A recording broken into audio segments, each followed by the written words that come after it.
What's up, everybody? This is Colin from Holistic Heritage Homestead. I hope you're all well. Continuing our videos focused on bugging in and bugging out, we're discussing now the bug out bags and specific items you want in your bug out bags, things you want to consider. And we covered the rule of threes or the law of threes before, as far as your basic, most important survival things you need to focus on and to have certain items on hand at all times, right? Now we're going to focus on the 5 C's. I'm not sure exactly where the 5 C's came from, but from in my mind, I always think of Dave Canterbury, and I'm not sure if that's he invented that or thought of that, but it's great. And I know there's some people who have 10 C's, and there's different. You can make it your own, but the 5 C's I think are really basic, are great because they cover the meat and potatoes of what you need in a bug out bag. Okay, and number one is cutting. Now, in a primitive survival situation, that's different than an urban or suburban or even rural necessarily. But you don't know. You might have to head into the woods and do the things, right? And the point of preparedness, you prepare for everything. But the point is, wherever you are in the preparedness scale, whether it's primitive or you have some resources and things on hand, you're going to need something to cut with. We recommend a small knife, and I don't have everything here. I'm not going to show you everything, folks, in detail. I'm not going to do product reviews again. I'm just going to show you some things, give some ideas. And I didn't feel like unpacking these bags completely because I want to keep these videos short, all right?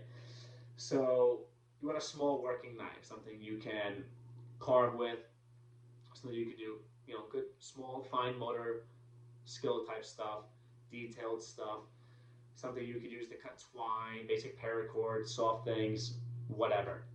You want that. I don't recommend putting it outside of the bag, by the way, just as a side tip, because it's kind of just, you don't want to display anything or have anything available. It should be on your person. You want to store it on the outside of your bag to have it ready for grab and go, that's fine. There's lots of cool places to store these.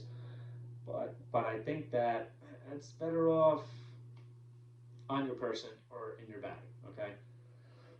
Or somewhere where you should be advertising that, right? You want to blend in, right? You want preferably full tang, which is metal goes one solid piece of steel. Metal goes from tip to bottom of the blade, bottom of the knife, the butt of the knife, solid steel. That's good for batoning, that's good for splitting wood, even that's good for bigger stuff. And then you have certain types of survival knives, like for example, there's the ones that have compasses in them and come with little kits in them. You have all different quality knives. This is cheap, for example, this one, but I actually liked it. It seemed to be relatively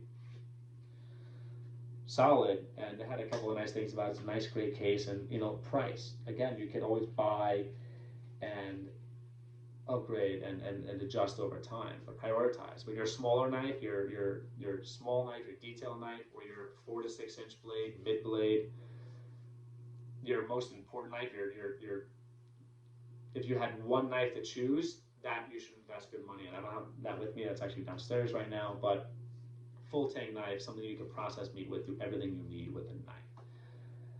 I'm not going to go into everything you need a knife for, but there's videos on videos on videos on that. But get something to cut with. You can't reproduce that in nature unless you're going to become a primitive blacksmith all of a sudden, which I don't really see most people doing. Okay, number two, covering. Covering is your clothing.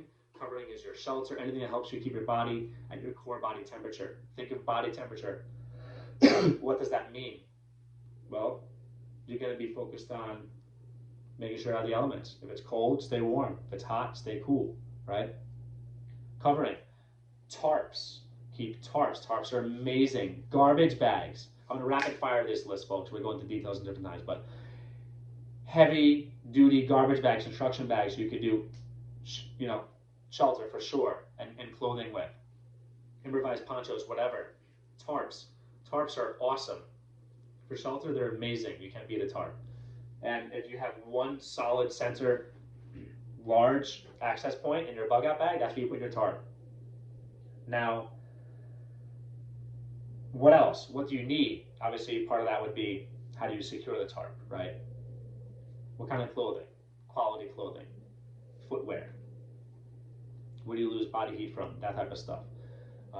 You want to invest in that type of stuff and have one, at least backup pair, preferably in a Ziploc bag or in a plastic bag, everybody has their own backup pair of clothing at all times.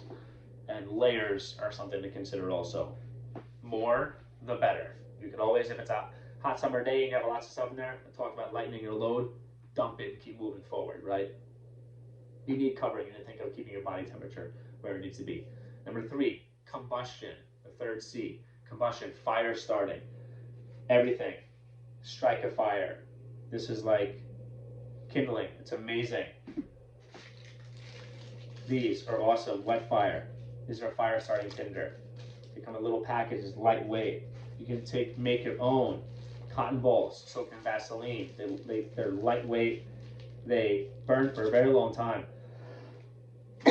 And fire is everything. Fire helps you sterilize. I'm not getting into details, so I'm focused more on items. Fire helps you sterilize things. It helps you get part of the purification of your water process going, right? It gives you warmth. It keeps you safe. It helps you cook. I mean, it's fire, right? You need combustibility. That's lighters. Lots of types of lighters. Small lighters, large lighters, good quality lighters, right? Waterproof matches, ferro rods. I'm not going to pull those all out right now, but ferro rods, look those up. They're awesome and they're good for all weather. Actual tinder, actual kindling in your plastic Ziploc bags or your Bugout bags.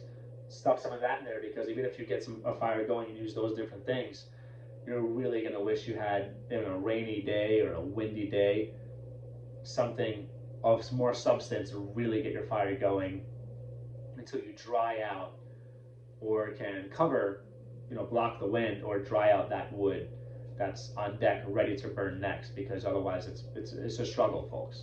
So that's something to consider. Another thing besides your combustion is your containers. You want containers. So I have a couple of containers on the side of these bags, stainless steel usually, or steel containers. Do research on your containers, but you want something, I think, that is like not insulated, that's not double walled, because you want it to be able to, something that you can boil in, something you can eat out of, something you can carry water in. Containers are very important because they're not easy to make in nature. Don't think you're going to be growing gourds in the middle of the woods and making water gourds or making clay pots, and all of a sudden you're going to become a blacksmith. Folks, containers, things you can recreate. This is the basic stuff, right? Good quality containers. And number 5, cordage, paracord, great. You could use different, you could stack it and make it use more together. You can go as small as you want, whatever.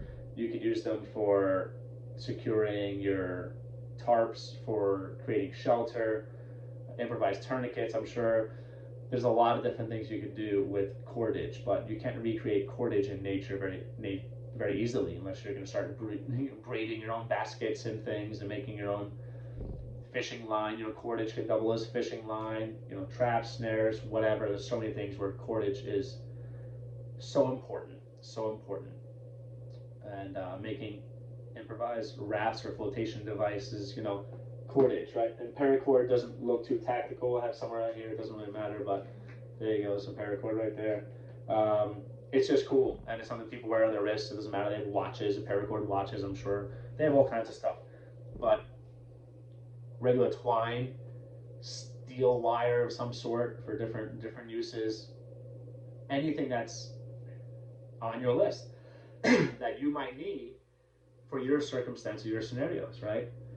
So if you focus on those things, again, your cutting tool, your covering, your shelter, and keeping your body temperature where it needs to be, your combustion, your container, and your cordage. If you cover those things, you have a great chance of survivability immediately off the bat, because you're covering the basics. And when you cover the basics, you live. You live another day to keep moving forward, to keep fighting, to keep doing what you have to do, folks.